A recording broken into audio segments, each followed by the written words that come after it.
Here's Tennessee. They have the 14th best odds to make the college football playoff. They're at plus 195. For those of y'all that watch this show, one, thank you. We appreciate that. But for those of y'all that don't, I'm very openly high on Tennessee.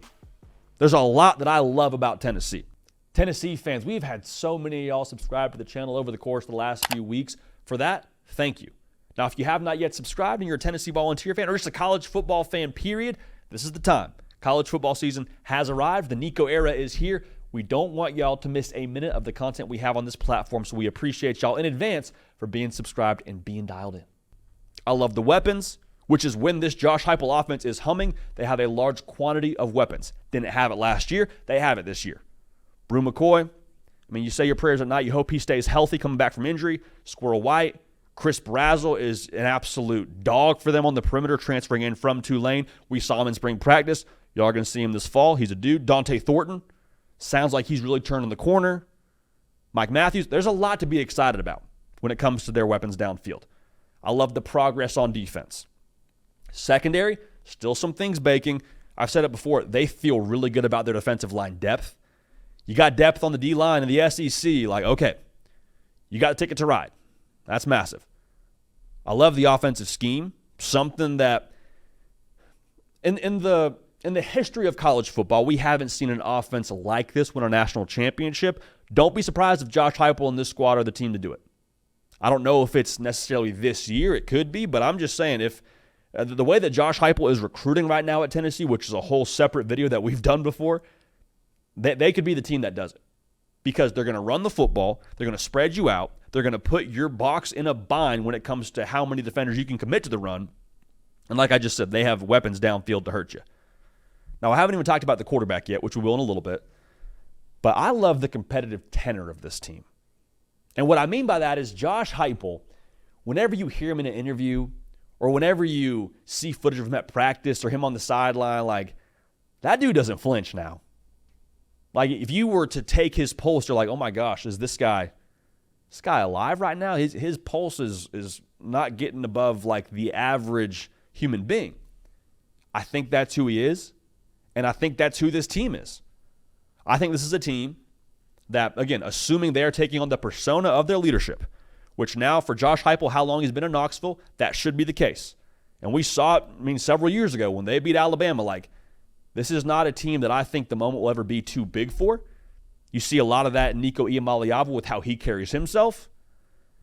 If you don't flinch now, the moment's not too big for you, it comes back to your talent, comes back to your execution, and I think Tennessee will have enough of that to potentially be in the college football playoff. But why do we define them as a bubble team? Similar to Michigan, their over-under win total is at 8.5. I've said it many times. 10-2 is the price of admission to be in the college football playoff conversation. In the SEC, you go 10-2, you're in. No other questions. You are in. All right? Unless there's some unforeseen logjam, you should feel pretty good about your chances. Now, there's 2 games for Tennessee on this schedule that you circle and you say, okay, from a talent perspective, we might be at a deficit. That's the game against Georgia. It's the game against Alabama. So if you are going to just do the whole win-loss thing as we do on this platform, those are the 2 games you say, okay, maybe we drop those. So if you have those 2 losses already on the board, and again, not saying you have to, I'm just saying for the sake of this exercise, if you're going to call the 2 talent deficits losses, can you avoid another stubbed toe scenario? So the game against NC State early, you got to win that one. At Oklahoma early, got to win that one. Kentucky, there's a lot of opportunities to say, okay, if we don't bring our best to the table, anything can happen. That's the beauty of college football. But overall now, from a talent level across the board, there's no game on the schedule that I see for Tennessee where it's that one worries me, outside of Georgia and Alabama. So here's the big talking point. And this is something we've said a lot, but what you believe about Nico Iamaleava, his first year as a starting quarterback, and his ceiling, is the same belief that you tie to this Tennessee football team and their ceiling. It's a quarterback-centric system. Yes, they want to run the football, but you are only going to go as far in this Josh Heupel scheme as your quarterback allows you to go. And to be honest now, I don't have a lot of questions about if Nico Iamaleava can play or if he's going to be good. He's going to be good. That's not the question that we should be asking. The question we should be asking is, when does he have it all work together for him? When does he actually hit his stride and become the version of what he was as a recruit at the collegiate level? I think last year him getting to redshirt was absolutely huge. It's going to benefit him a lot this season, and we'll see that in a big way. But is he playing at the level that he expects to play at, this team expects him and needs him to play at, like week 2 against NC State, or is it like November 2nd against Kentucky? Because if it's not till November when everything starts clicking for him, Tennessee more than likely will have a few too many losses to be in the college football playoff. If he's that guy from week 2, I don't see a game where they can just mark up and say, okay, that's a loss. And again, we're putting a lot into this right now before even seeing him start a full season. I understand that. Y'all, he's that good. He's that good. And in college football, man, if you have a quarterback who is that good, that can be all the difference for you. That can change the entire complexion of what you accomplish throughout the course of your season. And so since we got to see him during spring football, seeing the way that he operates, y'all, potentially most importantly, the way that he moves, he is a really good athlete. We saw some of that in the bowl game. You're going to see that, I think, a lot this season, too, with how he ad-libs, and guys have more time to get open downfield, kind of like we saw with Hendon Hooker.